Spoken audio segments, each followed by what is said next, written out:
Today we're going to chat about sewing a Regency costume. We're going to have all levels of historical accuracy at the Regency retreat. So if this is outside of your comfort zone or outside of your capabilities, no sweat.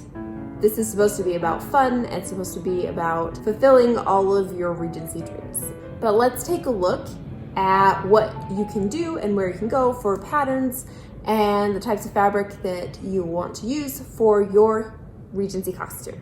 Before we get into all of the sewing options, I do want to say that buying your historically accurate costume is an option if sewing isn't really your thing. I'm going to highlight a couple of places where you can go to get some good Regency era clothing. But I want to point out that none of these are paid advertising. We get no compensation for this.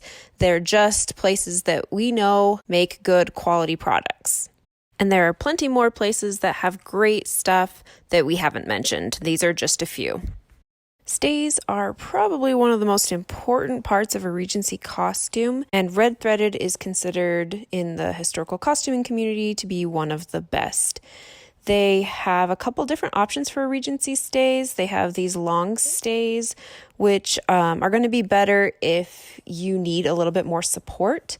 But they also have short stays, which feel more like a modern bra, and so that might be more comfortable for some people. You can also find some good sellers on Etsy. Just one thing to be careful is make sure that you're getting Regency stays. There are a lot that are more costumey, more Victorian, more Georgian era, and the Regency ones that I'm pointing out right here are going to have these gussets, which are kind of like modern bra cups, and be more of a column shape rather than bringing it in at the waist. The Tailorette is a very popular shop to get Regency era dresses. She has ready-made dresses as well as custom-made dresses. Her shop is temporarily closed while she's moving, so if you want to go with the Tailorette's shop, I would check back as she should be up and running again soon. You can find her on Etsy along with a lot of other Regency dressmakers. I'm pointing to some of my favorites that look more historically accurate. One thing you will notice is that the cheapest dresses are $100 to $150. Now, if you have a family member or a friend who sews and you are thinking of just having them sew a dress for you, you should not be paying them any less than these cheaper options, $150. For the work that goes into it and for the materials. Sewing costs a lot of time and effort and supplies beyond just the fabric.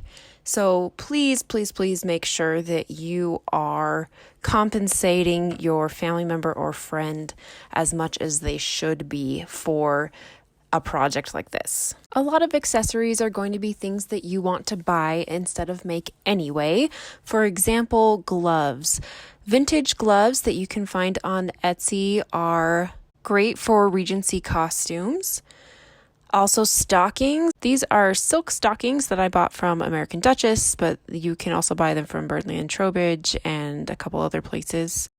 This is a Fichu, also from an Etsy shop, Royal House of Whimsy. Fichus are great for daytime when you want a little bit more coverage, or if you want to mix up your look a little bit between daytime and nighttime, if you're going to be wearing the same dress for the daytime activities and the ball. There are a lot of historical jewelry makers. One of the favorites among historical costumers is Dames à la Mode. These are both from her shop, and this is a bonnet that comes from Thither Regency shop on Etsy, and you can also buy different colored ribbons.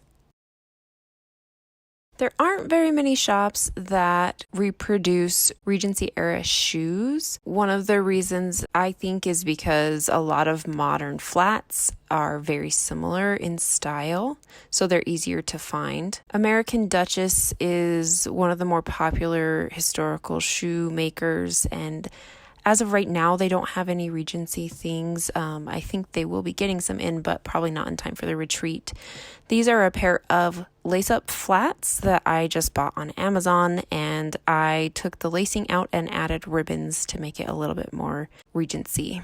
Accessories are one of the most fun parts of Regency costuming, and you can find a lot of sellers on Etsy. This is the Royal House of Whimsy page that has a lot of different accessories, but like I said, there are a lot of different sellers. If you're wanting to sew, let's talk about patterns and fabric. This is a project you're going to want to get started as soon as possible, especially if you're new to historical costuming, so that you have plenty of time to go slow and do your best and fix any problems if they should arise. Sense and Sensibility patterns short stays are probably going to be the easiest, especially for people who have never made stays before. But if you're a little bit more advanced or you need the support of long stays, then I would suggest Redthreaded patterns. They also sell patterns in addition to selling ready-made stays. Sense and Sensibility's pattern also comes with a pattern for a shift or chemise, chemisettes,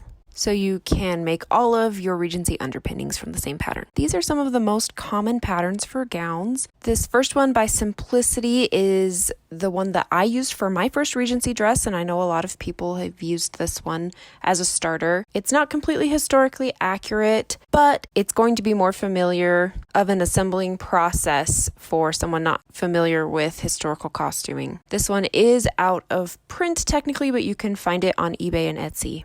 One of my favorite patterns for Regency dresses is the Elegant Ladies Closet from Sense and Sensibility Patterns. This one is very simple and it's a great starter pattern. It includes both a gathered round gown as well as a crossover style gown.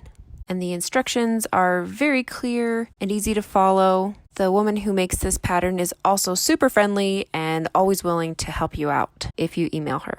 This is Laughing Moon pattern 126, and this one is going to be a little bit more difficult for someone unfamiliar. This has 3 styles of gown, including an apron front gown, and it's a great pattern for early extended Regency dresses.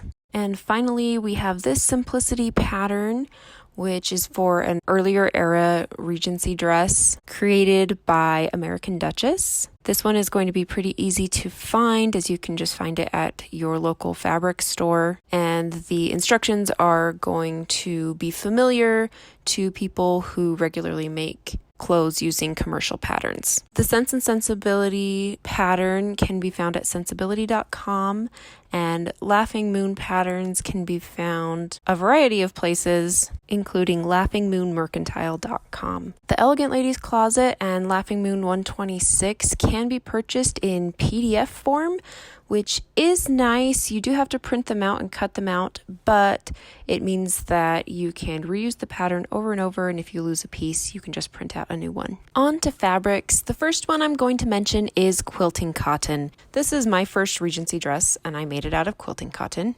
Now, the pros for quilting cotton, it's readily available.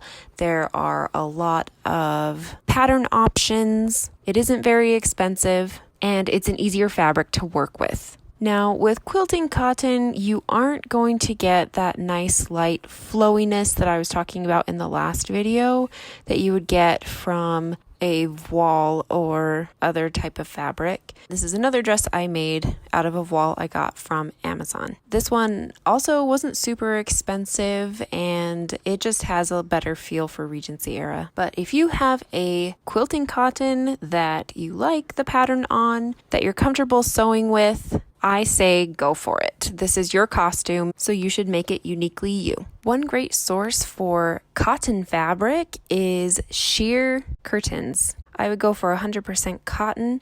These ones are a set that I found at IKEA for very cheap, and some of you might even have these or something similar hanging in your house. If you're done with them, turn them into a really easy Regency dress. These ones are fun because they have stripes and Swiss dot, which were two pretty common patterns. Silk was used for all types of clothing, but it's especially lovely as a ball gown. In the Regency era, Indian textiles were very popular, and one option is to make a ball gown out of an Indian sari. These are fun to use because they come in a variety of patterns. A lot of them will have a metallic trim, and they have that airiness that we love in Regency gowns. I purchased this from eBay. eBay and Etsy are going to be some of the easiest places to find saris. If this is the route you would like to take, I would order soon, as most of these companies are based in India and they do take a little time to get to the United States. These also take a little bit of care in cutting out your pieces, so keep that in mind. You can also go for a plain colored silk, which just has this lovely drape. These silk gowns, you're going to probably want to make sure you have a petticoat to go underneath, as most of them are going to be pretty sheer, but you can find a variety of colors from a lot of different sellers online. A note, silk is a little bit more difficult to work with than, say, a cotton, so keep that in mind as well. Wool was also a fabric that was used for gowns. This is a navy blue wool, and this is probably a little bit thicker than I would use for a gown, but there is tropical weight wool that will be light enough for a gown. This one will probably become a spencer. And this is another IKEA curtain that I found that would make a great dress. It's a little bit sheer and has a good drape. It comes in a fun color and it's pretty cheap.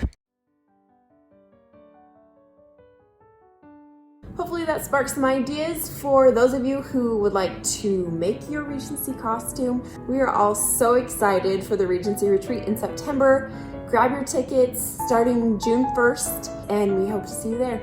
And I just wanted to say really fast, if you are looking at all of this information, because it's a lot, and thinking, oh my goodness, I don't know where I'm going to start, I don't know what to do, just direct message me on Facebook or Instagram, and I would be happy to chat through what you want to do for your costume.